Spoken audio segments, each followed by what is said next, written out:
Para todo creyente debe ser motivo de preocupación y de tristeza el auge cada vez mayor de los horóscopos. Pocas son las publicaciones hoy día que no incluya una sección de horóscopos, lo que implica que muchas personas siguen en este engaño con verdadero interés. Si no fuera así, las revistas y los periódicos no los publicarían. El hombre necesita una guía para poder vivir. Si no sigue la guía de Dios en su palabra, tarde o temprano buscará un sustituto. Puede ser el horóscopo, pueden ser las cartas del tarot, o simplemente las opiniones de los expertos en el área de la conducta humana. El historiador Paul Johnson dice que con la decadencia del poder eclesiástico en el siglo XVIII, y se refiere básicamente aquí a lo que sucedió en varios países donde el poder que el catolicismo tenía y ese poder que tenían los sacerdotes sobre la nación fue perdiéndose. Dice, con la decadencia del poder eclesiástico en el siglo XVIII, surgió un nuevo tipo de mentor para llenar el vacío y atraer la atención de la sociedad. El intelectual laico podía ser deísta, escéptico o ateo, pero estaba tan dispuesto como cualquier pontífice a decirle a la humanidad cómo manejar sus asuntos. Y luego añade, por primera vez en la historia humana y con confianza y audacia creciente, los hombres se alzaron para afirmar que podían diagnosticar los males de la sociedad y curarlos usando su propio intelecto. Más aún, podían idear fórmulas por las que no solo la estructura de la sociedad, sino también los hábitos de los seres humanos podían ser transformados para mejor. A diferencia de sus predecesores sacerdotales, estos intelectuales no eran servidores e intérpretes de los dioses, sino sus sustitutos. Estos intelectuales, estos expertos, se ven a sí mismos como sustituto de los dioses o de Dios. Y sus opiniones son tomadas por muchos como infalibles. Pero nosotros los creyentes no necesitamos de ningún aditamento para obtener guía y dirección en nuestras vidas, porque Dios nos ha revelado su voluntad en un libro que no solo es infalible, sino también suficiente.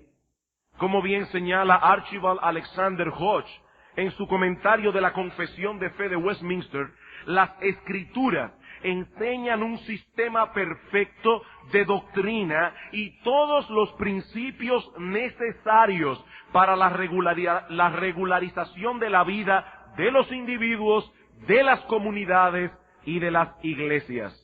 Mis hermanos amados, no existe ninguna situación para la cual no podamos encontrar dirección en la palabra de Dios, ya sea que esa dirección se encuentre allí de manera explícita o de manera implícita. Y es responsabilidad del creyente discernir ese curso de acción y seguirlo en medio de cualquier circunstancia.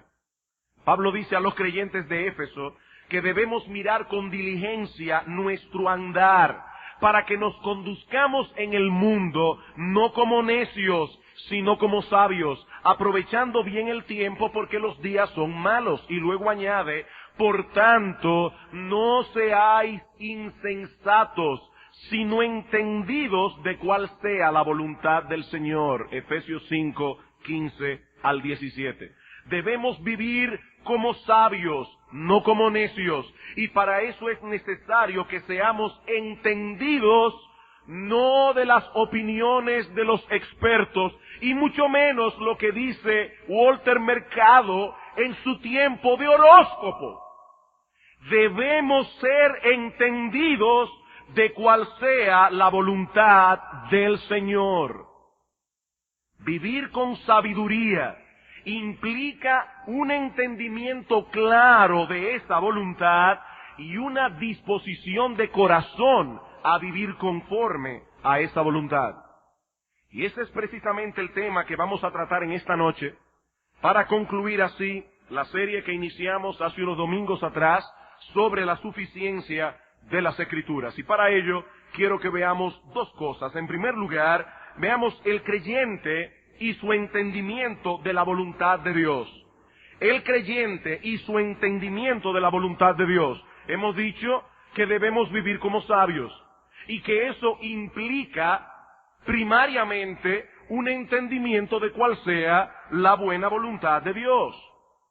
En el griego, el idioma en que se escribió el Nuevo Testamento, existen dos palabras que se traducen al español como voluntad. Y créanme, hermanos, si no entendemos esto que yo voy a explicar ahora, nos vamos a perder en el resto del sermón. Y no solamente en el resto del sermón, vamos a andar extraviados en nuestras vidas en muchos sentidos. En el griego existen dos palabras, repito, que en español se traducen como voluntad. La primera es boulé y todos sus derivados, la cual señala primariamente la voluntad decretiva de Dios, sus propósitos eternos para con el universo que Él creó, incluyendo su plan para cada uno de nosotros como individuos. Esa voluntad decretiva de Dios, algo que Él decretó desde antes de la fundación del mundo, es inmutable, es irresistible y no está disponible para nosotros. Es inmutable, es irresistible y no está disponible para nosotros conocerla. Es imposible para nosotros conocer de antemano los planos que Dios trazó para nuestras vidas. ¿Qué nos va a ocurrir mañana? Es más, ni siquiera sabemos qué nos va a ocurrir en la próxima hora, ni en el próximo minuto, ni en el próximo segundo. Dentro de un segundo te puede dar un infarto, y eso está en el plan decretivo de Dios y tú no lo sabes. No sabemos lo que será de nuestra vida mañana. Y la Biblia, mis hermanos, prohíbe la adivinación. Dios prohíbe la adivinación. Dios no quiere que nosotros estemos adivinando acerca de esas cosas. Esa voluntad no está al alcance de nosotros. Y por lo tanto, no es nuestra responsabilidad tratar de conocerla. Esa voluntad decretiva a la que Pablo se refiere cuando pregunta en Romanos capítulo 9, versículo 17, ¿quién ha resistido su voluntad? Su boulé. También la usa Pedro en su discurso de Pentecostés, en Hechos capítulo 2, versículo 23, cuando dice a los judíos que Cristo fue entregado por el determinado consejo, por el determinado boulé y anticipado conocimiento de Dios. Eso estaba decretado por Dios desde antes de la fundación del mundo. Así que cuando hablamos de la voluntad de Dios, en el sentido que esta palabra tiene, nos estamos refiriendo a sus decretos, al plan maestro que Él trazó soberanamente desde antes de la fundación del mundo para todo lo creado, incluyendo al hombre. Hay algunas cosas de ese plan que fueron revelados en las Escrituras, pero más de ahí nosotros no podemos conocerlo. La otra palabra griega que también se traduce voluntad en español es telema y sus derivados, la cual ocurre más de 50 veces en el Nuevo Testamento. Esta palabra se usa para señalar lo que uno desea, lo que uno quiere que pase. Si hablamos de la voluntad de Dios en ese sentido, nos referimos entonces a lo que Dios desea que nosotros hagamos o dejemos de hacer en una situación particular. Dios desea que nosotros nos comportemos de cierto modo en el mundo. Esa es su voluntad, su telema, la cual nosotros debemos discernir y obedecer. Esa es la palabra que Pablo usa en Efesios capítulo 5, versículo 17, el texto que citamos hace un momento. Los creyentes no debemos ser insensatos, sino entendidos de cuál sea la voluntad, el deseo expreso de Dios. Esa es la misma palabra que aparece en Colosenses, capítulo 4, versículo 12, donde Pablo dice a los hermanos de Colosas que Epafras siempre rogaba encarecidamente por ellos. ¿Y qué pedía Epafras en su oración por los colosenses? Que estéis firmes, perfectos y completos en todo lo que Dios quiere, en todo el telema de Dios. ¿Cómo debemos vivir? Como Dios quiere que vivamos, siguiendo su voluntad. Y esa voluntad ha sido revelada en las Sagradas Escrituras. Mis hermanos amados, el Señor no está jugando con nosotros en cuanto a este asunto de su voluntad. Él quiere que nosotros entendamos su voluntad y vivamos conforme a ella.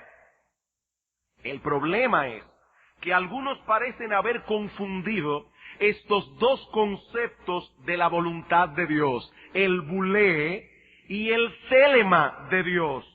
Y consecuentemente, estos creyentes piensan que pueden llegar a conocer ese plan maestro que Dios trazó en sus decretos desde antes de la fundación del mundo. Y ellos creen que la Biblia posee algunas claves para descubrir ese plan.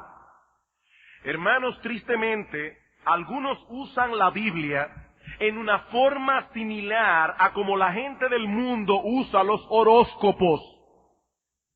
O como si estuvieran jugando Clue. Ese es un juego que se hizo muy popular hace unas décadas atrás, donde una persona muere, en un juego por supuesto, y entonces nosotros tenemos que ir descubriendo claves, que es el significado de la palabra inglesa clue. Tenemos que seguir descubriendo pistas que nos guiarán para descubrir al asesino. Bueno, algunas personas entienden que nosotros debemos usar la Biblia como si fuera un juego de clue. Debemos buscar pistas para descubrir esa voluntad decretiva de Dios, ese plan que Él trazó para nuestras vidas desde antes de la fundación del mundo. Por ejemplo, yo leí recientemente el caso de un hombre que se acercó a una joven de la iglesia y le dijo que Dios la había seleccionado a ella para ser su esposa. Y que él había descubierto eso luego de haber recibido dirección por medio de más de 100 textos de la Biblia. Yo no le voy a negar que yo me quedé con la curiosidad de saber cuáles fueron los textos que este hombre vio en las Escrituras y cómo fue que esos textos, esas pistas, lo fueron guiando hasta entender que esta joven era aquella mujer que Dios, desde antes de la fundación del mundo, había predestinado para ser su esposa.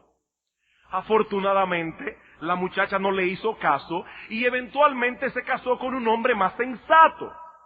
Pero el punto es que algunos creen que pueden descubrir en la Biblia esa clase de pistas para saber la carrera que deben estudiar, la mujer con la que se deben casar, el carro que deben comprar, el barrio en el que deben vivir. Y algunas otras personas son tan bárbaros que piensan que ellos pueden encontrar pistas como esas en la Biblia, incluso para cosas más pequeñas, como cuál es el tipo de cereal que yo debo comer en el desayuno. Pero hermanos, Dios no nos ha dado su palabra para que juguemos con ella a la pista escondida. La Biblia no es un juego de clue, y mucho menos un horóscopo. Cuando decimos que la Biblia es suficiente para que conozcamos la voluntad de Dios para nuestras vidas, no nos referimos a su bulé, sino a su telema. Esa es la voluntad que estamos llamados a discernir por medio de la palabra de Dios. Alguien ha dicho al respecto, la voluntad de Dios, su telema, ha sido esclarecida en las Escrituras. Él nos ha revelado sus preferencias, sus deseos, la manera como debemos conducir nuestras vidas. entender y absorber los deseos de Dios requiere de esfuerzo de parte nuestra, pero estos deseos no son oscuros. El proceso de estudio de su palabra revela toda su voluntad y no es necesario, dice este autor, que juguemos al gato y al ratón. Y más adelante añade, encontrar la voluntad de Dios es un asunto de entendimiento de su palabra. Mi hermano, tú quieres conocer la voluntad de Dios, entonces no tienes otro atajo, no tienes otro medio que no sea aplicarte en el estudio de las Sagradas Escrituras. Ahora bien, todavía no podemos dejar el asunto aquí. Encontrar la voluntad de Dios no es tan sencillo como decir, la Biblia es suficiente, así que busca, que allí lo encontrarás. No. En realidad, la Biblia trata este tema de la voluntad de Dios de otro modo. Muchas veces, cuando los creyentes dicen querer conocer la voluntad de Dios en medio de una situación particular, el pensamiento que hay detrás de esto es algo como esto. Si descubro cuál es la voluntad de Dios, entonces haré una buena decisión. Y si hago una buena decisión, me irá bien. Por eso quiero saber cómo es que se usa la Biblia para descubrir su voluntad. Ese es el pensamiento de muchos creyentes. Si yo hago la voluntad de Dios, me irá bien. Por lo tanto, yo quiero saber cómo conocer la voluntad de Dios porque yo quiero que me vaya bien. Antes de tratar con el problema que subyace debajo de esa forma de pensar, permítame primero decir dos cosas que cualifican este pensamiento. Lo primero es que la Biblia realmente enseña que si seguimos la voluntad de Dios nos irá bien. ¿O no es así? La Biblia realmente enseña que si seguimos la voluntad de Dios nos irá bien. Dice en Josué capítulo 1 versículo 8, si son tan amables por favor de ir allí. Josué capítulo 1 versículo 8. Nunca se apartará de tu boca este libro de la ley, sino que de día y de noche meditarás en él, para que guardes y hagas conforme a todo lo que en él está escrito, porque entonces harás prosperar tu camino y todo te saldrá bien. Y lo mismo vemos en el Salmo 1. Salmo muy conocido. Bienaventurado el varón que no anduvo en consejo de malos, ni estuvo en camino de pecadores, ni en silla de escarnecedores se ha sentado, sino que en la ley de Jehová está su delicia, y en su ley medita de día y de noche. ¿Cómo será este hombre? Será como árbol plantado junto a corrientes de aguas, que da su fruto en su tiempo y su hoja no cae, y todo lo que hace prosperará. Si un hombre hace una buena elección a la hora de casarse, usando los criterios de Dios y no los del mundo, es muy probable que le vaya bien en su matrimonio. Pero también debemos decir, en segundo lugar, que nuestra definición de bien no siempre concuerda con la definición de Dios. Si yo hago la voluntad de Dios, me irá bien. ¿Qué significa eso? En la mente de mucha gente, que va a tener mucho dinero, que va a prosperar, que va a tener buena salud, que le va a ir bien. Pero no siempre esa definición de bien concuerda con la que tiene Dios. Vamos por un momento a Romanos capítulo 8. Romanos capítulo 8, versículo 28. Y sabemos que a los que aman a Dios, todas las cosas les ayudan a bien. Esto es conforme a los que su propósito son, conforme a su propósito son llamados. Pero sigue diciendo el texto, porque a los que antes conoció, también los predestinó, ¿para qué? Para que tengan un buen sueldo, un buen carro, vivan en una casa grande y todos sus hijos sean saludables. Para eso fuimos predestinados. No, para ser hechos conformes a la imagen de su Hijo, para que Él sea el primogénito entre muchos hermanos. Cuando Pablo dice en Romanos capítulo 8, versículo 28, que a los que aman a Dios todas las cosas les ayudan a bien, es a ser cada vez más conformados a la imagen del Señor Jesucristo. Pensemos por un momento en esta pareja, este hombre y esta mujer piadosos, que a la hora de casarse buscaron un cónyuge piadoso. Bueno, es muy probable que a estos dos les vaya bien en el sentido de que van a tener una buena relación matrimonial, una relación que glorificará a Dios. Pero hermanos, es también probable que esa pareja de creyentes piadosos tengan que enfrentar una serie de dificultades a lo largo de su vida como matrimonio.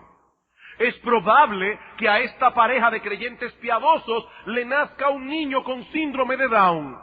Es probable que a esta pareja de creyentes piadosos les ocurra un accidente que deje a esta mujer postrada en cama por el resto de su vida. Eso es probable.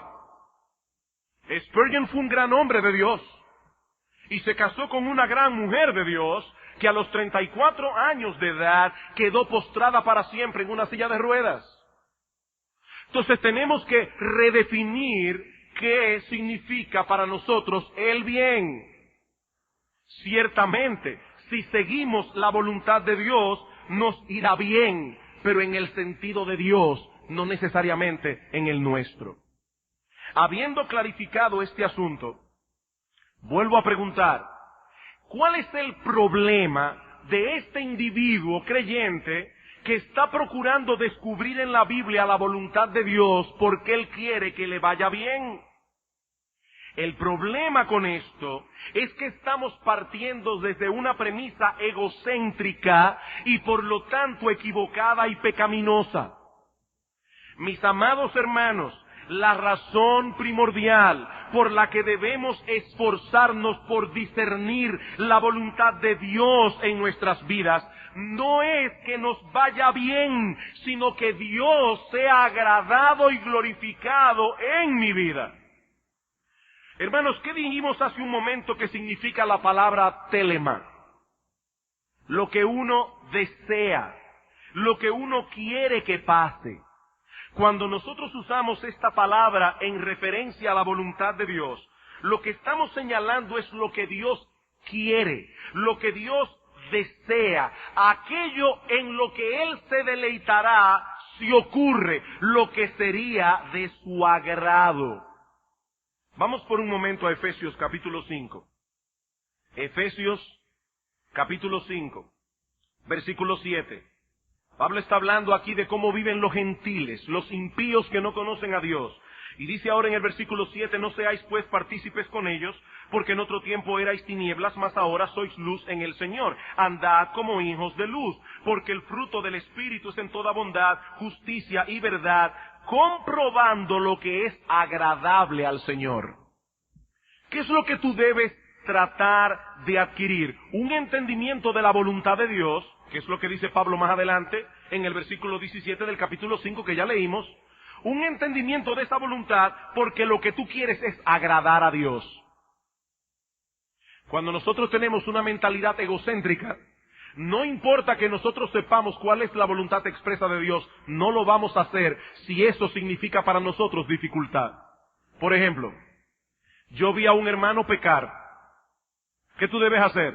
Si tu hermano peca, ve y repréndele estando tú y él solos. Ay, pastor, yo no me quiero meter en problemas. Tú sabes lo que tú debes hacer. La Biblia te enseña claramente qué es lo que tú debes hacer. Pero como tú quieres conocer la voluntad de Dios, no para agradar a Dios, sino para tú no tener mucho problema, entonces, aunque tú sepas lo que Dios dice en su palabra, tú no lo vas a hacer. Esa mentalidad egocéntrica es equivocada y por lo tanto pecaminosa. Queridos hermanos, el enfoque que nosotros debemos tener a la hora de tratar con la voluntad de Dios tiene a Dios en el centro, no a nosotros. Él es el foco, Él es quien importa aquí, Él es a quien yo debo tratar de agradar. Todo lo que importa es que Dios se agrade con mi vida, sea que me vaya bien en el sentido en que el mundo usa esa palabra, o sea que me vaya mal. Hacer la voluntad de Dios puede significar para un cristiano en un momento dado perder mucho dinero.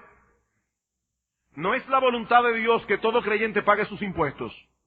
Esa es la voluntad de Dios. Bueno, hacer la voluntad de Dios para muchos creyentes significaría perder mucho dinero. Pero como lo que ese hombre quiere es agradar a Dios, él está dispuesto a hacer el sacrificio. Él no va a buscar en la Biblia un subterfugio para ver cómo se libra de ese problema. Él lo que quiere es saber qué es lo que Dios dice. Porque, Señor, mi único problema, mi único interés en la vida es vivir de tal manera que tú me mires y te sonrías. Eso es todo lo que yo quiero.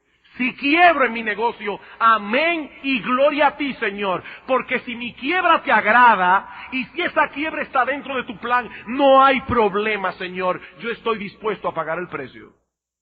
¿Ven cuán diferente es un enfoque del otro? Es completamente diferente. Habiendo aclarado a qué nos referimos cuando hablamos de lo que significa buscar la voluntad de Dios, ahora podemos pasar al cómo. ¿Cómo? Nosotros debemos ser entendidos de cuál sea la voluntad de Dios, dice Pablo en Efesios capítulo 5, versículo 17. Pero ¿cómo podemos adquirir tal entendimiento? Bueno, algunas personas quisieran que la Biblia fuera un libro escrito en forma enciclopédica, es decir, dividida por tópicos. Hijos, en la H. Entonces ahí una sección dividida también por orden alfabético. La P, permisos. Y cada vez que un hijo me pide un permiso, yo voy a la H, de ahí voy a la P, y perfecto, todo está allí cuadradito. Pero hermanos, Dios no reveló su voluntad de esa manera. Ciertamente Dios nos ha dejado en su palabra direcciones claras y precisas con respecto a muchísimas cosas. Por ejemplo, tenemos un problema con una persona, alguien nos ha ofendido, nos ha hecho mal, nos enteramos de alguna manera por allí, probablemente por otro chismoso, que esa persona ha hablado mal de mí, con otros. ¿Cómo debemos proceder en medio de esa situación? De paso, aunque yo voy a ampliar eso un poquitico más dentro de un momento, debo decir que los conflictos interpersonales es uno de los terrenos más peligrosos que pisa un cristiano. Los conflictos interpersonales. Si hay un momento en que muchos cristianos arrojan la Biblia por la ventana, es cuando tienen problemas con otra persona. Se olvidan por completo de lo que dice Dios y actúan conforme a su depravado corazón. ¿Ha dejado Dios dirección en su palabra que nos ayude a tratar con un conflicto interpersonal? Por supuesto que sí. Una de las cosas que dice Dios en su palabra, por ejemplo, es que nosotros debemos ver al maligno detrás de ese conflicto. Eso es lo primero. ¿Qué dice Pablo en Efesios capítulo 6, versículo 12? Que nosotros no tenemos lucha contra sangre ni carne, sino contra principados, contra potestades, contra huestes de maldad en las regiones celestes. Tú tienes un problema con una persona. Recuerda, tú no tienes lucha contra sangre y carne. Esa persona es de sangre y carne. Bueno, él no es tu principal problema. Tu principal problema es el diablo que está detrás de ese conflicto y probablemente está usando a esa persona para hacerle daño a tu alma. Y si tú no puedes ver al diablo detrás de la situación, ¿vas a salir dañado? ¿Vas a salir herido? Por eso dice Pablo en Efesios capítulo 4, versículos 26 y 27, que no debemos airarnos, que no debemos dejar que el sol se ponga sobre nuestro enojo. ¿Por qué? Porque le vamos a dar lugar al diablo. Y la figura que Pablo está usando allí es la de un individuo que quiere entrar en una casa, y tú tienes la casa bien guardada, pero en un momento dado abres un poco la puerta, y el diablo va a poner un pie ahí para que tú no cierres esa puerta. ¿Y sabe cuál es ese pie? La molestia que tú sientes por ese hermano que te ha ofendido. Hay un pie allí y esa puerta no se va a cerrar. Y tú no te imaginas cuántas veces el diablo va a entrar y salir por esa rendija. Dice Pablo, cuidado. No te dejes que se ponga el sol sobre tu enojo. No le des lugar al diablo. Otra cosa que dice la Escritura es que nosotros debemos tomar la determinación de no devolver mal por mal. Ah, esta persona chismeó contra mí, entonces yo voy a chismear contra ella. Esta persona me hizo esto y yo no me puedo quedar así. No, dice Pablo en Romanos capítulo 12, versículo 17. No os venguéis vosotros mismos, amados míos, dice el Señor. Mía es la venganza, yo pagaré. Si tu enemigo tuviere hambre, dale de comer. Si tu enemigo tuviere sed, dale de beber, porque haciendo eso, ascuas de fuego amontonará sobre su cabeza. Y yo repito lo mismo que dije el domingo pasado. No hay que saber griego, no hay que ser un doctor en teología para entender lo que Pablo dice en Romanos capítulo 2. Está clarito. ¿Qué dice la Biblia? Que nosotros debemos en amor tratar el asunto con la persona en cuestión. Y en el interín, guardarme del chisme. Romanos capítulo 18, versículo 15, Mateo capítulo 18, versículo 15 en adelante. Si tu hermano peca contra ti, ve y repréndele estando tú y él solos. Y hermano, yo no sé cuántas veces se ha hablado del chisme aquí en la iglesia. Y todavía tenemos que lidiar con casos aquí y allá por personas que hablan y dicen lo que no deben decir. ¿Qué es el chisme? Toda información negativa acerca de un tercero dado a quien no se debe dar. Eso es un chisme. Y cada vez que nosotros decimos un chisme, nosotros somos instrumentos en las manos del diablo. Ahora, por supuesto, ningún creyente dice, déjame ser un instrumento en las manos del diablo, le voy a decir este comentario a fulano. No, nadie lo piensa así. Pero el hecho de que tú no lo pienses así no quiere decir que en ese momento tú no estés siendo un instrumento de Satanás para crear molestia, amargura y división en medio del pueblo de Dios. Y yo vuelvo y repito, hermanos, no hay que saber griego, no hay que ser un doctor en teología para interpretar Mateo 18. Si tu hermano peca contra ti, ve y repréndele estando tú y él solos. Resolvieron el problema, se acabó el asunto allí. Se acabó el asunto allí. Ahora bien, no siempre encontraremos en la Biblia dirección explícita acerca de todas las situaciones, acerca de todas las decisiones que nosotros tenemos que enfrentar cada día. Por eso, para ser entendidos en la voluntad de Dios, la Biblia actúa de otra manera en nosotros. ¿Qué hace Dios para que nosotros seamos entendidos en su voluntad? Transformarnos día tras día a través de su palabra, conforme a su carácter santo, proveyéndonos así un marco de pensamiento distintivamente cristiano a través del cual debemos analizar todas las cosas. Pastor, repita eso otra vez. ¿Qué hace Dios? Recuerden que la Biblia no es una enciclopedia de casos. Debo comprar un nuevo carro en la C. Entonces luego en la A, año.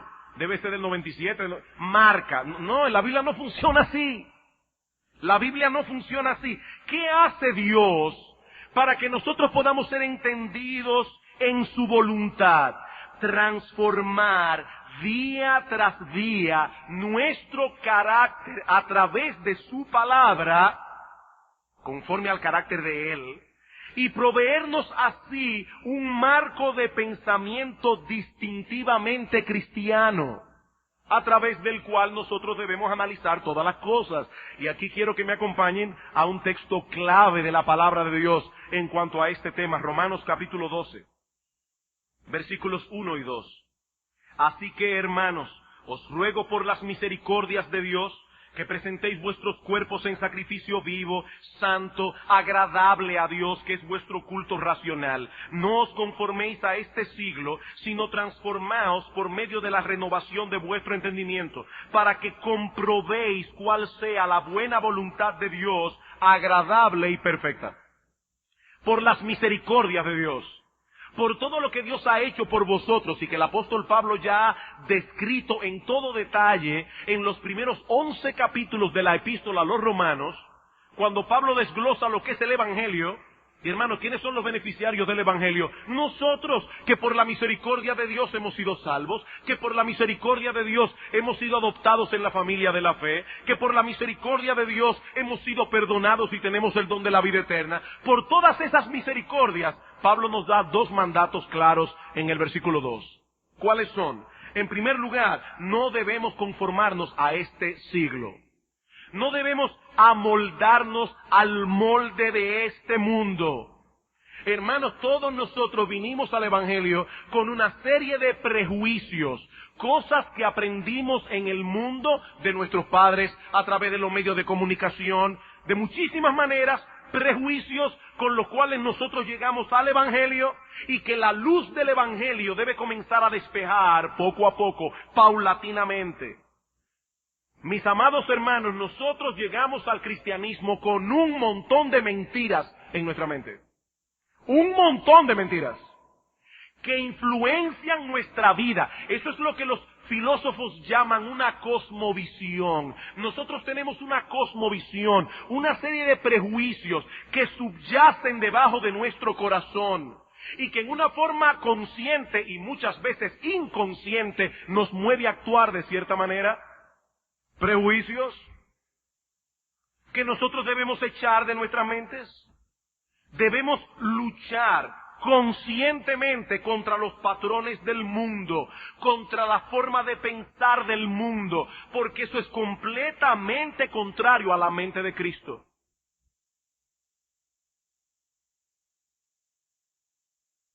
Esta mañana, por ejemplo, hablábamos del hecho de cómo las personas valoran a otras personas por sus posesiones, por la belleza, por la fama, la popularidad, su grado académico o intelectual.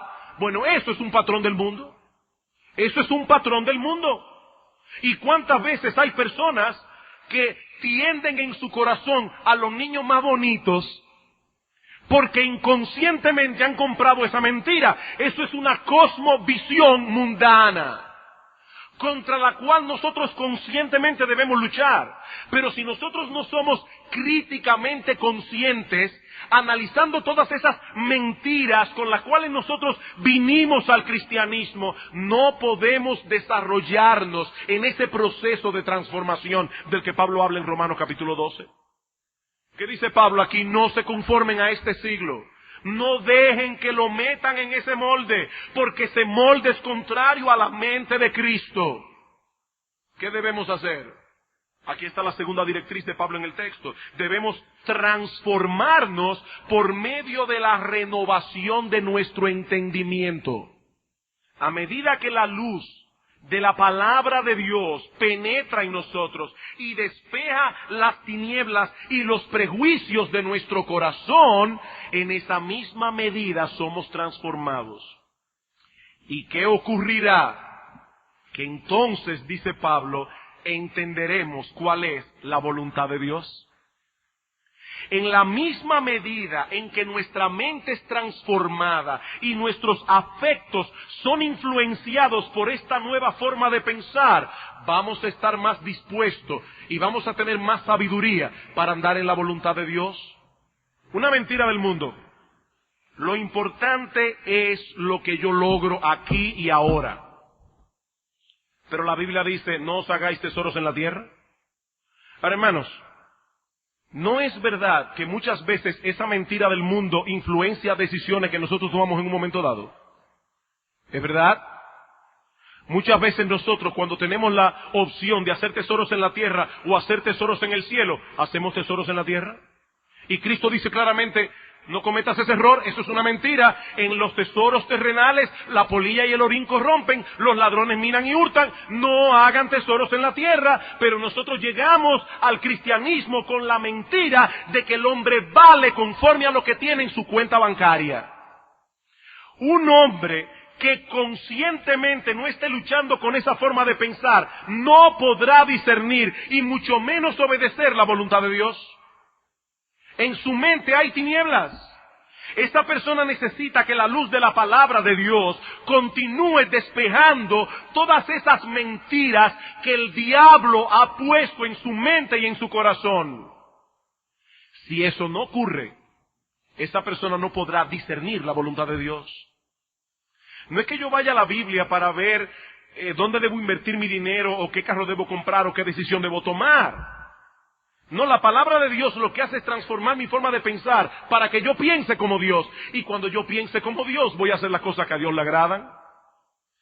Como pueden ver, hermanos, lo que subyace en el centro de este tema no es hacer buenas decisiones.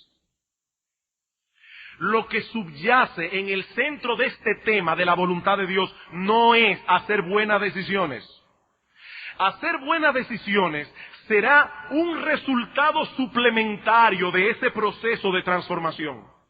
Pero el centro de esta cuestión es que crezcamos en gracia, en un carácter piadoso.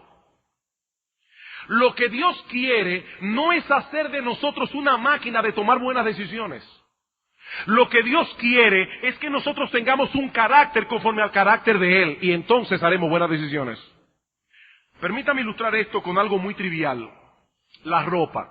Una joven ha sido enseñada por el mundo que el buen vestir consiste en saber usar las prendas que resaltan su figura.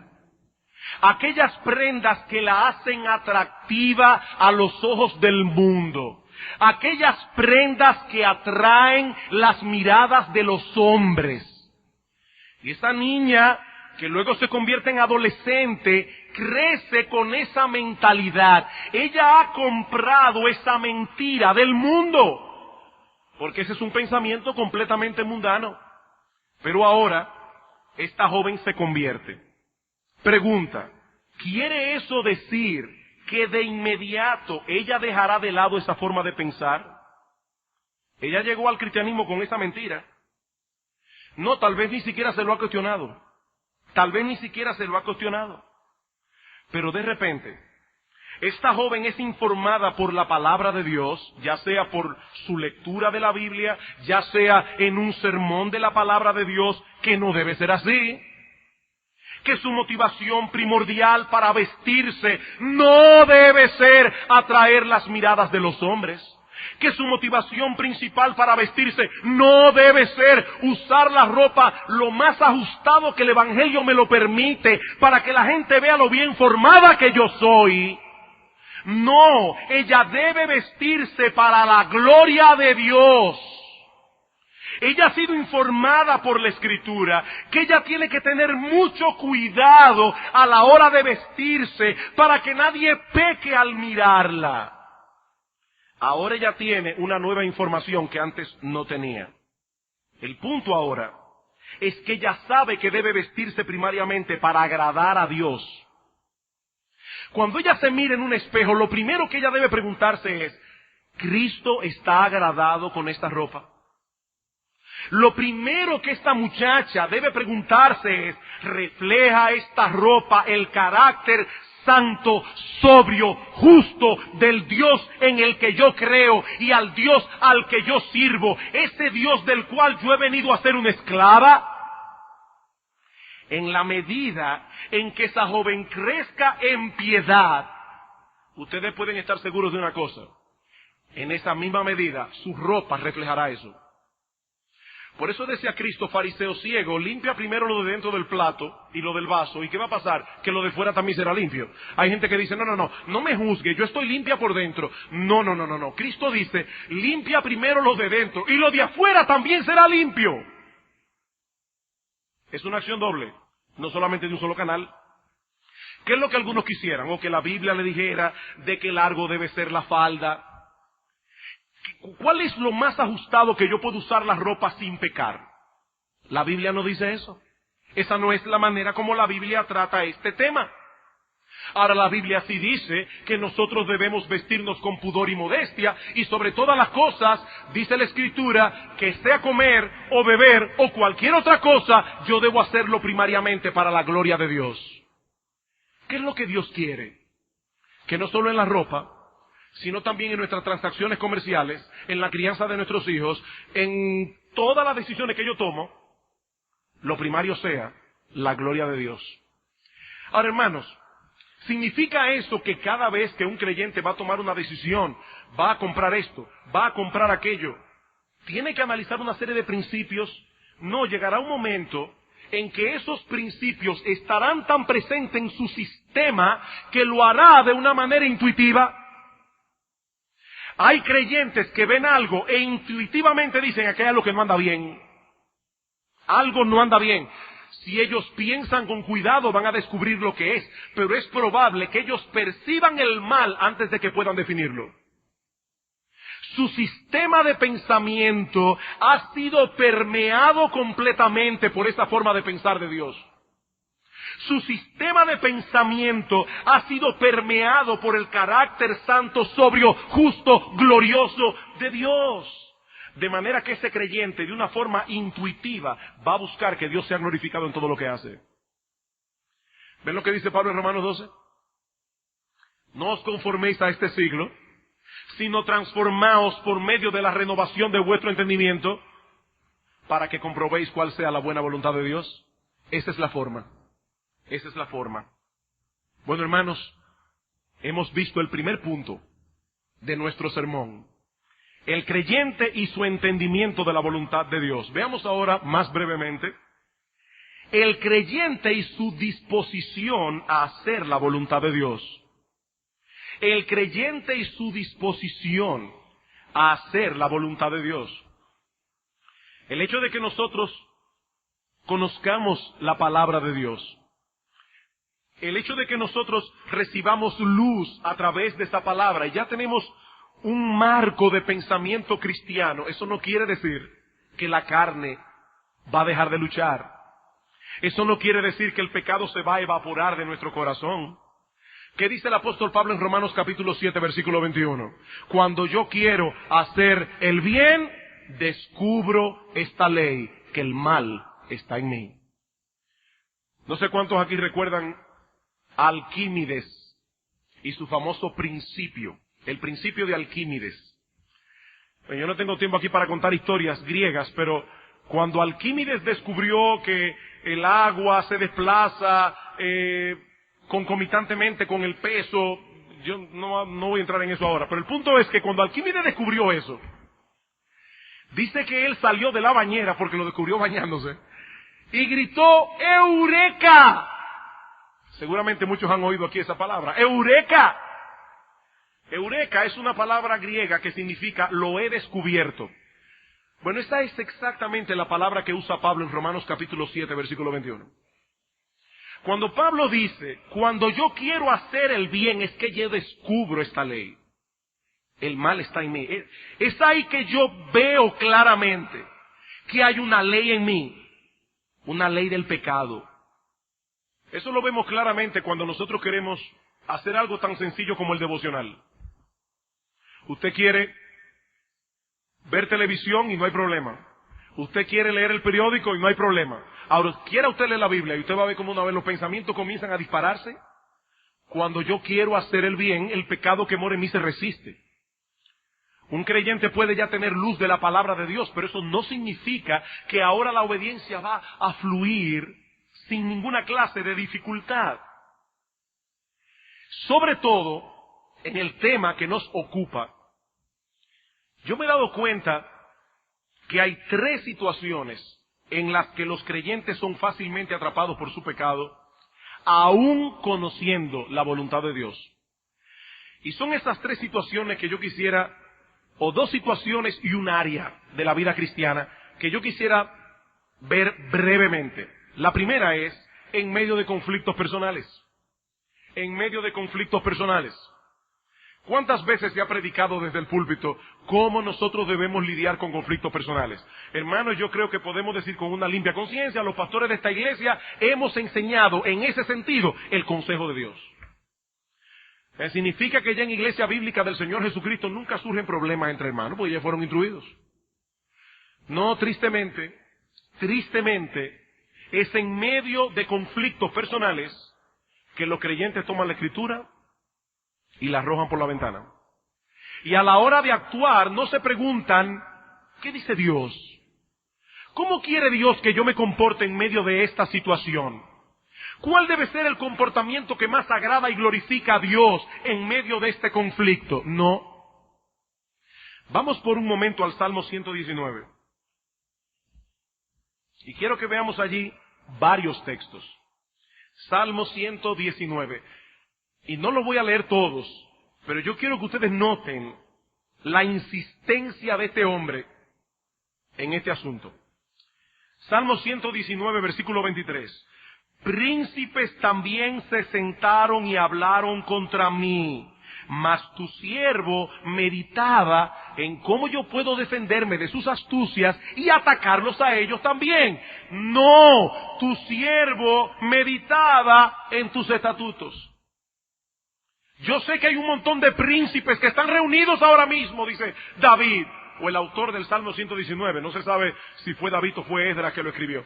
Pero este hombre dice, yo sé que en este momento hay príncipes sentados contra mí y hablando mal de mí, pero yo estoy meditando en tus estatutos. Versículo 51. Los soberbios se burlaron mucho de mí, mas no me he apartado de tu ley. Versículo 61. Compañías de impíos me han rodeado, y no para hacerme chistes. Cuando el salmista dice aquí me han rodeado es para hacerme daño, mas no me he olvidado de tu ley. Versículo 78. Sean avergonzados los soberbios, porque sin causa me han calumniado. Pastores, es la parte que a mí más me molesta. Que yo no le hice nada a esa persona, que yo nunca he hablado mal contra él. Yo no entiendo por qué razón este individuo o esta mujer se ha cogido conmigo y es un soberbio que está continuamente calumniándome. Yo no entiendo por qué. ¿Qué vas a hacer tú ahora? ¿Qué vas a hacer tú ahora? Oigan lo que dijo David o aquí o el salmista. Pero yo meditaré en tus mandamientos. Versículo 87. Casi me han echado por tierra, pero no he dejado tus mandamientos. Hermanos amados, es en medio de conflictos personales, es en medio de situaciones aflictivas como estas, que nosotros debemos huir al trono de Dios y decirle, Señor, estoy en peligro. Señor, yo sé que en medio de esta situación voy a entrar en tentación. Señor, yo sé que cuando yo escuche que esta persona ha chismeado contra mí, me voy a sentir tentado o tentada a chismear contra ella. Señor, yo sé que en medio de esta situación conflictiva, yo voy a ser tentado a devolver mal por mal.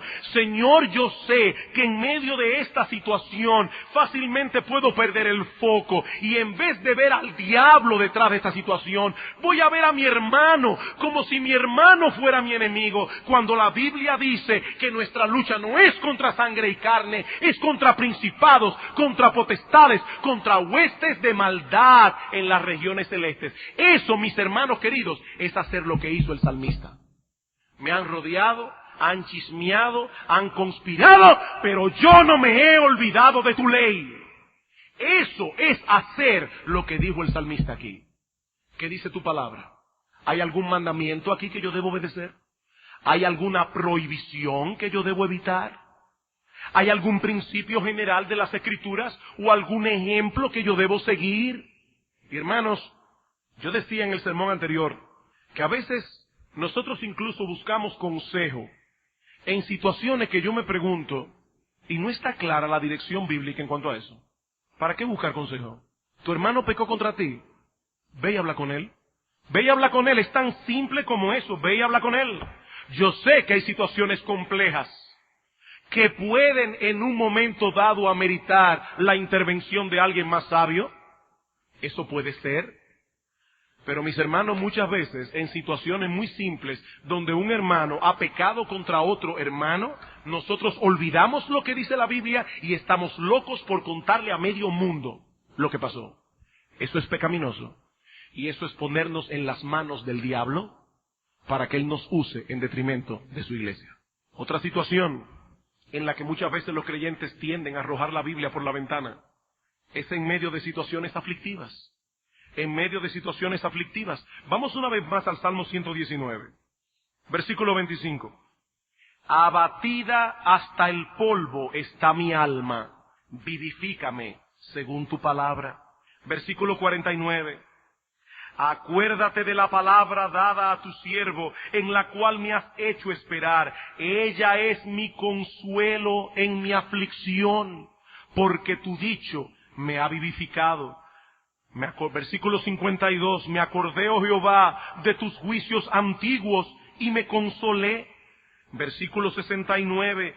Contra mí forjaron mentira los soberbios, mas yo guardaré de todo corazón tus mandamientos. Versículo 92 y 93. Si tu ley no hubiese sido mi delicia, ya en mi aflicción hubiera perecido. Nunca jamás me olvidaré de tus mandamientos, porque con ellos me has vivificado.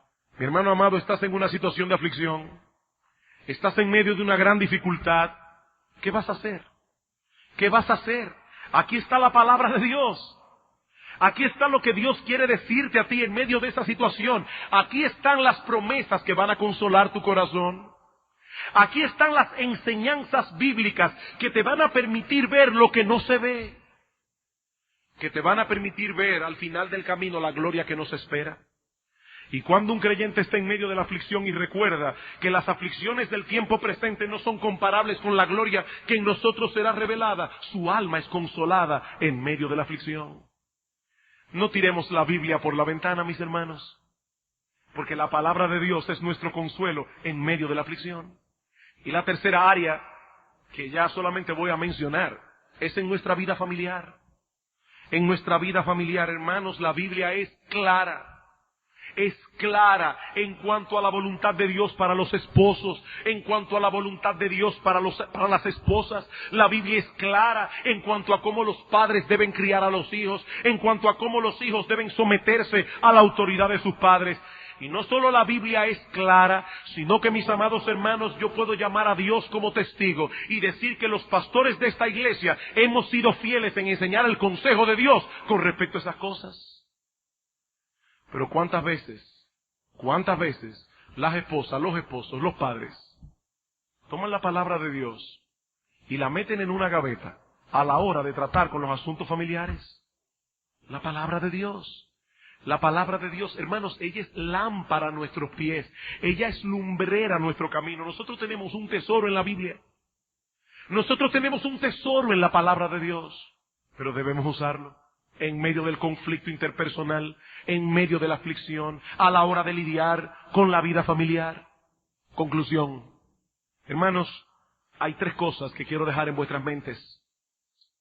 Enseñanzas que nosotros podemos derivar del tema que hemos tratado aquí, hoy y en los sermones anteriores, pero sobre todo en el día de hoy, muy brevemente. Lo primero, hermanos, que aprendemos es que hacer la voluntad de Dios no es algo incidental en la vida cristiana. Uno de los problemas hoy día, con conferencias que se dan y libros que se escriben sobre la voluntad de Dios, es que tratan este asunto como si fuera un departamento de la vida cristiana, la voluntad de Dios, cómo tomar decisiones, cómo manejar sus negocios de acuerdo a No, hermanos, hacer la voluntad de Dios no es algo incidental en la vida cristiana, es la vida cristiana. Hacer la voluntad de Dios es la vida cristiana. Tú fuiste comprado con el precio de la sangre de Cristo, para que ya tú no vivas más conforme a los deseos de tu corazón, agradándote a ti mismo, sino para hacer la voluntad de Dios.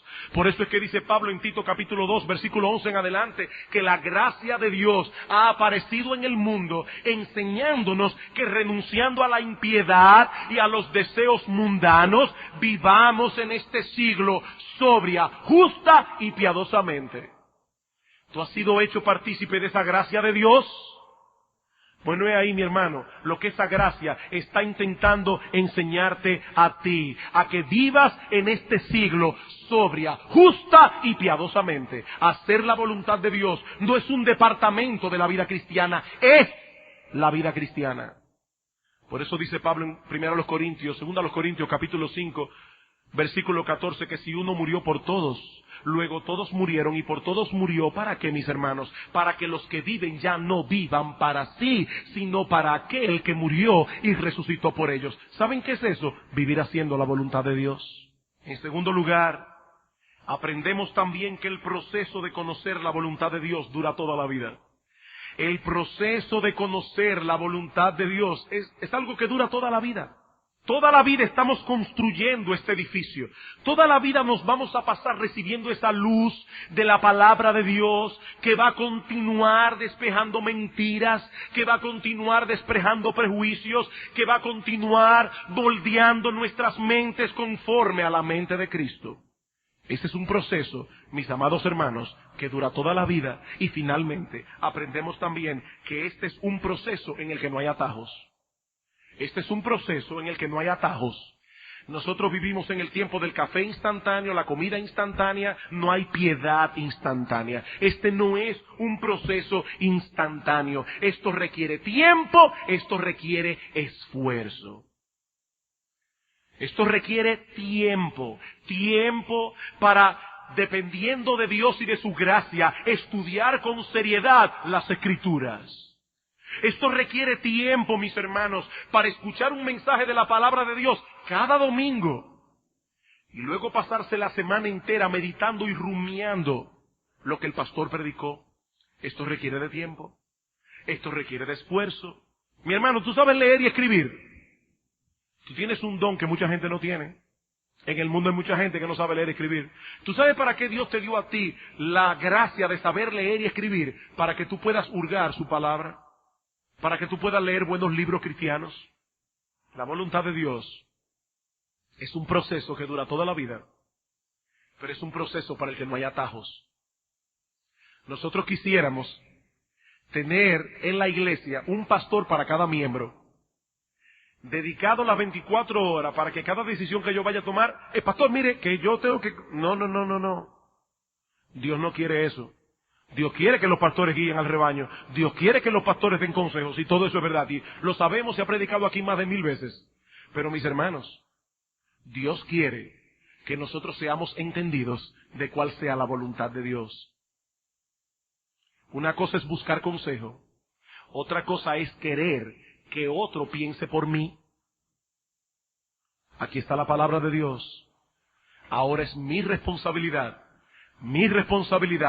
sacar tiempo y dedicar esfuerzo a un conocimiento cada vez más profundo y concienzudo de esa bendita palabra de Dios. Por eso decía el salmista que su palabra era para él más preciada que el oro y más dulce que la miel. Qué tesoro, hermanos, qué tesoro nosotros tenemos en la bendita palabra de Dios.